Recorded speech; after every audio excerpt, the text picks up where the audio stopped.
Hello friends, പെട്ടെന്നായിരുന്നു video എടുക്കാന്നുള്ളൊരു plan ഉണ്ടായിരുന്നത്. അപ്പം തന്നെ പെട്ടെന്ന് തന്നെ ക്യാമറ ഓൺ ആക്കിയിട്ട് വെച്ചു.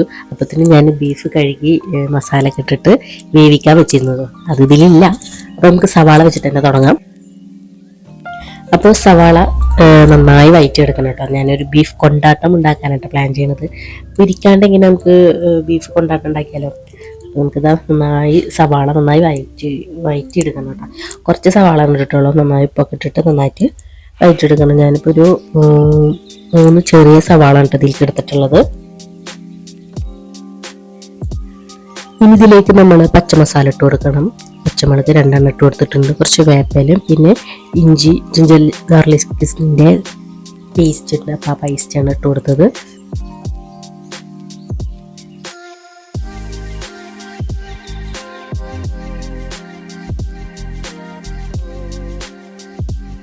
അങ്ങനെ ഇതൊന്ന് നന്നായിട്ട് ജസ്റ്റ് ഒന്ന് വഴറ്റിയെടുക്കുമ്പോൾ അതിലേക്ക് നമുക്ക് പൊടികളൊക്കെ ഇട്ട് കൊടുക്കാം.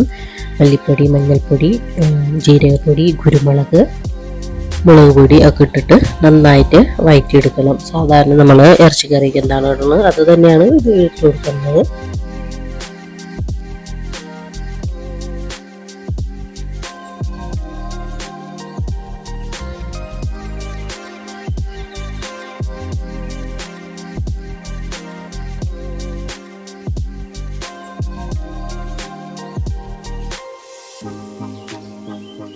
പൊടികളൊക്കെ നന്നായിട്ട് ഫ്രൈ ആയിട്ട് വരുമ്പോൾ നമ്മൾ അതിലേക്ക് ഒരു ചെറിയൊരു തക്കാളി ഇട്ട് കൊടുത്തിട്ട് നന്നായിട്ട് വഴറ്റിയെടുക്കണം. അങ്ങനെ ഇത് സെറ്റായി കഴിഞ്ഞാൽ അതിലേക്ക് നമ്മൾ വേവിച്ച ബീഫ് ഇട്ട് കൊടുത്തിട്ടുണ്ട് കേട്ടോ. ബീഫ് നന്നായിട്ട് വെന്ത് ഒരു ഡ്രൈ ആയിട്ട് എടുത്തിട്ടുണ്ട്. ആ നെയ്യൊക്കെ ഉള്ള കാരണം നമുക്കൊരു പൊരിച്ച ടെക്സ്ചറാണ് കേട്ടോ കിട്ടിയിട്ടുള്ളത്.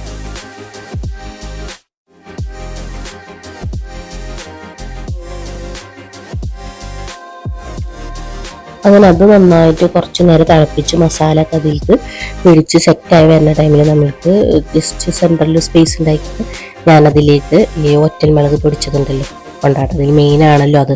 അപ്പോൾ അതൊന്ന് ഇട്ട് കൊടുത്ത് പിന്നെ സോസ് ഇട്ട് കൊടുത്തിട്ട് നന്നായിട്ട് ഒന്ന് ഫ്രൈ ആക്കിയെടുത്ത് എന്നിട്ടാണ് മിക്സ് ആക്കിയത്.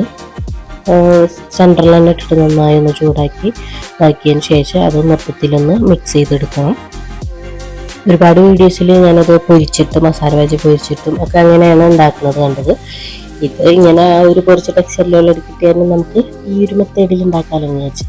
അങ്ങനെ ആ ഒരു സോസും ഇതൊക്കെ ഇട്ട് തന്നെ ടേസ്റ്റും മാറി, സ്മെല്ലും മാറി, മൊത്തത്തിൽ ലുക്കും മാറി.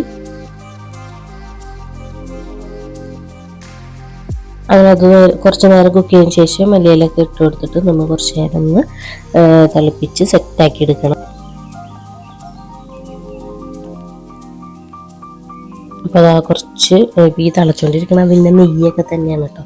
അങ്ങനെ കുറച്ചൊന്ന് ഡ്രൈ ആവുന്ന വരെ ഒന്ന് എടുത്ത് വെച്ചുകൊണ്ടിരുന്ന് അത് കഴിഞ്ഞിട്ട് പത്തിരി കൂട്ടിയിട്ടാണ് കഴിക്കുന്നത്. അപ്പോൾ ഇതാണ് എൻ്റെ ഒരു സിമ്പിളായിട്ടുള്ളൊരു ബീഫ് കൊണ്ടാട്ടം. അപ്പോൾ എല്ലാവർക്കും വീഡിയോ ഇഷ്ടപ്പെട്ടാൽ ലൈക്ക് ചെയ്യണേ.